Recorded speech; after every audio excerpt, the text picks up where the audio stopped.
Assalamualaikum warahmatullahi wabarakatuh. Di video kali ini kita akan bahas yang namanya wireless LAN atau biasa dikenal sebagai WLAN. Jadi wireless LAN ini secara umum dia memerlukan beberapa perangkat ya. Kalau yang pakai mode infrastruktur, dia pertama butuh wireless access point nih.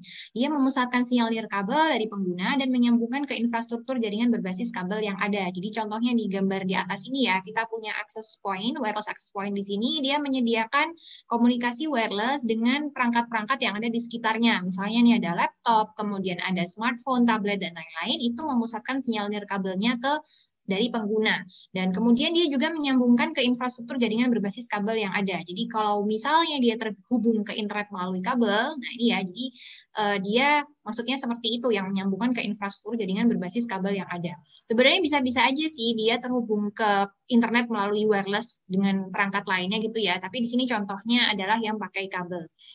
Kemudian yang kedua dia juga butuh wireless network interface card adapters, di mana ini menyediakan kemampuan komunikasi dari kabel ke host ya. Jadi kayak laptop kita, smartphone, dan lain-lain, kita bisa berkomunikasi secara wireless. Kenapa? Karena di perangkat kita itu ada namanya network interface card adaptersnya.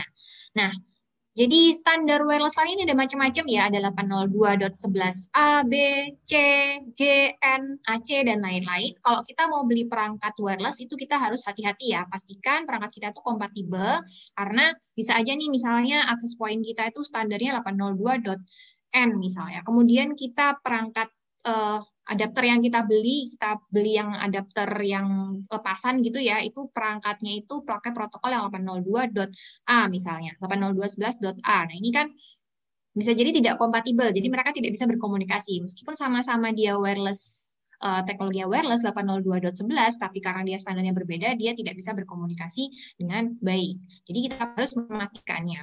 Nah, administrator jaringan itu juga harus menerapkan kebijakan dan proses keamanan yang ketat ya, karena kalau wireless ini dia lebih rentan terhadap gangguan dan juga terhadap penyusupan.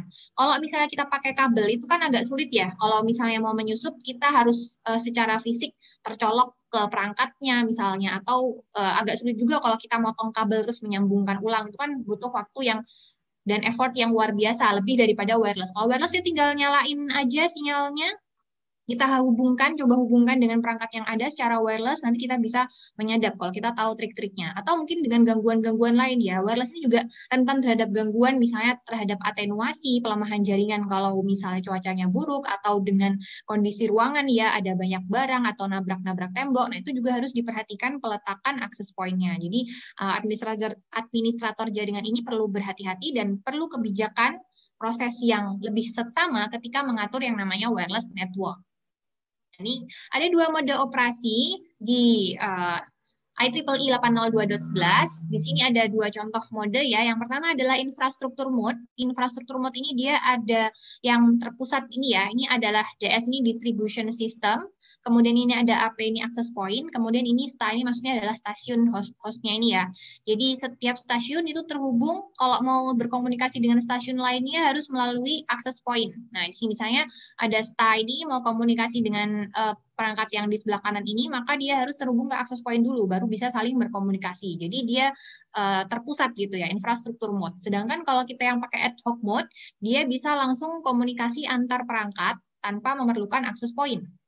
Ini semacam peer-to-peer kayaknya ya. Jadi dia bisa saling berkomunikasi, tidak ada yang posisinya lebih tinggi daripada lainnya ya. Kalau misalnya ini kan access point itu menjadi penghubung antara beberapa perangkat, gitu kan. Nah, kalau yang di sini dia bisa memulai komunikasi, bisa juga dia yang menerima komunikasi. Jadi ini derajatnya itu semacam sama. Gitu ya. Itu adalah mode yang kedua, yaitu mode ad hoc. Kemudian ada yang namanya SSID. Nih, teman-teman mungkin sudah familiar dengan SSID ya, karena kalau kita mau terhubung ke jaringan wireless, kita harus pilih mau terhubung ke wireless dengan SSID yang mana. Jadi Service Set Identifier, dia adalah nama jaringannya, nama jaringan nirkabelnya. Kalau kita tadi pakai mode yang infrastruktur, SSID itu nama yang kita konfigurasi di wireless access point-nya. Sedangkan kalau yang pakai mode ad hoc, itu SSID-nya ini dikonfigurasi di perangkat awal ya. Jadi kalau yang namanya ad hoc tadi kan dia semacam peer-to-peer gitu kan, setara gitu ya. Nah, ini dia bisa kita konfigurasi SSID-nya di perangkat atau klien wireless yang awal, yang inisial. Nah, secara berkala ini SSID-nya akan disebarluaskan oleh access point ya, kalau kita pakai yang mode infrastruktur, dengan menggunakan frame management MAC 802.11, ini namanya frame beacon. Jadi dia secara periodis, secara berkala gitu kan. Misalnya tadi kita punya access point, saya gambar di sebelah sini ya. Saya gambar di sebelah sini, ini ada access point, kemudian di sini ada beberapa perangkat di sekitarnya itu kan. Nah, secara periodis, entah berapa detik itu ya, misalnya nih kita contohkan tiap 3 detik. Nah, tiap 3 detik itu dia mengirimkan beacon frame ke sekelilingnya, bahwa, hey, aku di sini ada SSID namanya UI Connect misalnya, UI Connect. Jadi dia akan mengirimkan secara periode, halo, aku di sini UI Connect loh, gitu, dengan menggunakan beacon frame tadi ini. Nanti 3 detik lagi, tadi misalnya tiap 3 detik lagi dia juga ngomong lagi, hello, aku di sini ada UI Connect loh, seperti itu ya. Jadi kenapa perangkat kita bisa ngerti kalau di situ ada UI Connect? Karena access point ini dia advertise ya, kalau bahasa Inggrisnya ada advertisement-nya bahwa di situ ada access point dengan menggunakan beacon frame. Itu adalah fungsi dari beacon frame dan juga SSID. Oke, selanjutnya adalah terkait dengan protokol 802.11.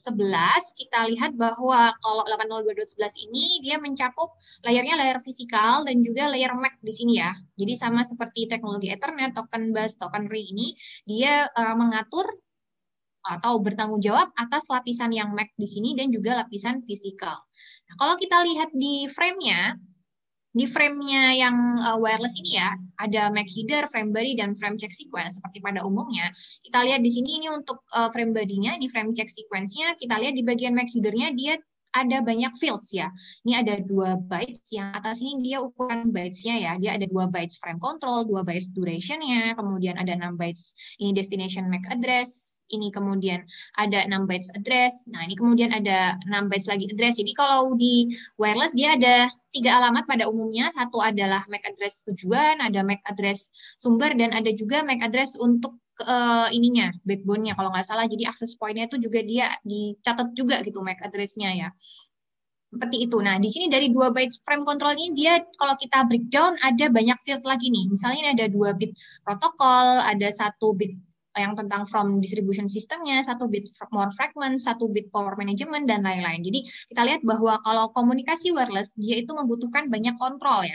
Karena tadi ya, dia agak rentan dan kita butuh banyak atur di sana, sehingga dia field-nya juga lebih banyak nih. Kita kalau bandingkan dengan point to point misalnya, nah itu dia lebih simpel karena dia komunikasinya point to point kan, yang penting udah nyampe aja gitu ya. Jadi tidak perlu macam-macam kontrol aksesnya, sedangkan kalau wireless karena dia kontrol aksesnya kita perlu pastikan bahwa ini adalah komunikasi yang bisa terjamin gitu, maka dia banyak fields-nya. Oke, itu adalah terkait dengan MAC frame yang ada di wireless LAN. Kalau misalnya masih ada yang bingung, kita bisa diskusikan bareng-bareng di discussion section. Terima kasih. Wassalamualaikum warahmatullahi wabarakatuh.